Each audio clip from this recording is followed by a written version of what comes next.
ciudadanos que estén informados, que estén articulados a las nuevas tecnologías, pero al mismo tiempo mantengan su identidad, su cultura y su ciudadanía, son aquellos que serán más capaces de crear, producir conocimiento, información y, en último término, valor en una economía que es de la información y el conocimiento.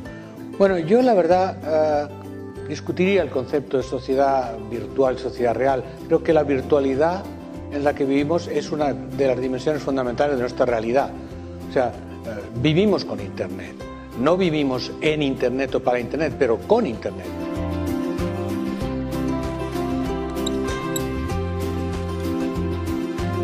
We're in a moment of time in which our society is undergoing profound and prolonged change. Technological change, cultural change, economic change, political change, and education has to prepare kids not for the world that was, but the world that will be.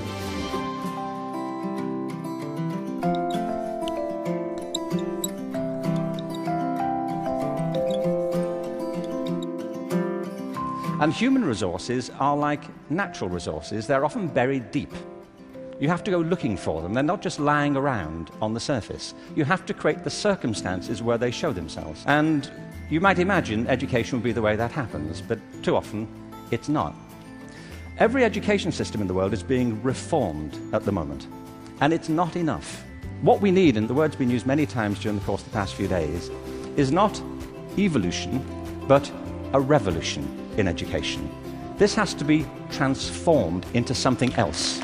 And the reason so many people are opting out of education is because it doesn't feed their spirit. It doesn't feed their energy or their passion. So I think we have to change metaphors. We have to go from what is essentially an industrial model of education, a manufacturing model, which is based on linearity and conformity and batching people. We have to move to a model that is based more on principles of agriculture. We have to recognize that human flourishing is not a mechanical process, it's an organic process. And you cannot predict the outcome of human development. All you can do is, like a farmer, is create the conditions under which they will begin to flourish. So when we look at reforming education and transforming it, it isn't like cloning a system. Now, in this room there are people who represent extraordinary resources in business, in multimedia, in the internet. These technologies, combined with extraordinary talents of teachers, provide an opportunity to revolutionize education. One of the important aspects of the learning process that students need to learn is that it's social, it's connected, it's networked. It doesn't send the right message to students if we say, learn in social, connected ways, but I'll teach you in one way. So the importance of teaching together is that it gives students a multidimensional experience of knowledge. It teaches students the importance of being connected and collaborating with others in activities that we're involved in. What's different today, I think, is that the knowledge pieces are fragmenting more rapidly, and there's more fragments than there used to be. So what used to be, let's say, a 200-page textbook might today be a 5-minute video on YouTube or a 10-minute lecture on a different site. So the knowledge pieces are smaller now than they perhaps were in the past. But the interesting thing is, once your knowledge pieces become smaller, there are more configurations available. So if you have 5 pieces of information, you can connect them a certain number of ways. So that's where we need to test the validity of the knowledge coherence that we're making. But all of these, again, are part of this process of being network and connected, and we form new ideas and we challenge those ideas through those networks. In a classroom, you can have students start playing with video recordings and remixing videos, and you can teach them how to begin to learn or function in a social network that maybe includes students from other cities. Now, none of these things mean you have to change your curriculum yet. These are all systems that allow you to change the teaching and learning process.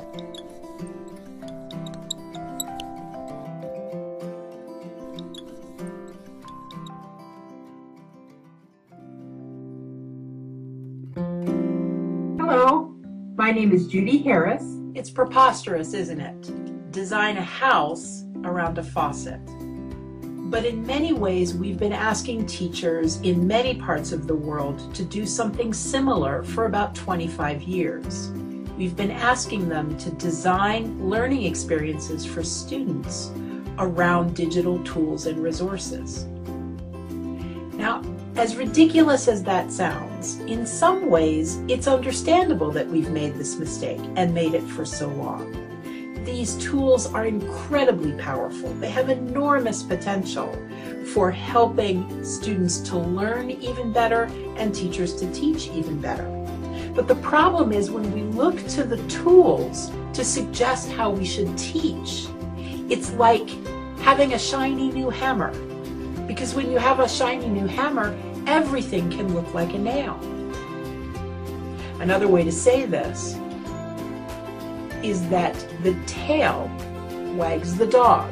When we look to the technology to suggest how we should teach, how we should help students to learn, we have it backwards. Creo que ahí la cuestión a pensar y conversar es cómo la escuela fortalece otras políticas de conocimiento, cómo ayuda a que se hagan otras cosas que las que los chicos ya hacen.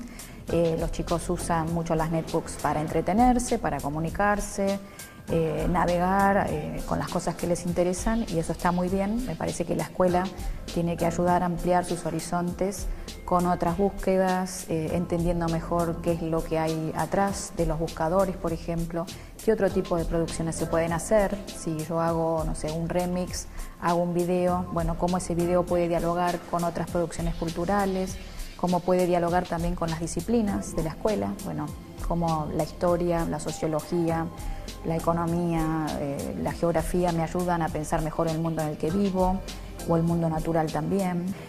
Yo puedo tener muchas cosas a mano, pero si no sé que existen, no las busco. Entonces ahí, si nadie me muestra que valen la pena, que me dicen algo para mi vida, no las voy a ir a buscar. Entonces sí creo que en eso el lugar de la escuela sigue siendo el mismo en otras condiciones, que es el de poner a disposición conocimientos, lenguajes, ayudar a enriquecerlos.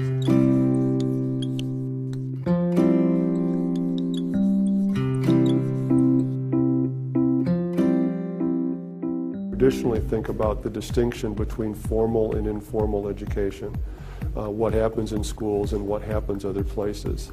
I think increasingly we need to see these things in a relationship to each other and to rethink school activities in relationship to what's happening in these other environments, and in the other direction, for the schools to bring experiences and learning that takes place in these other environments into the classroom and into the school, especially for high school students and adolescents. The idea of a wheel with spokes, with the school is the hub of the wheel, and the spokes connect that hub to these other learning environments.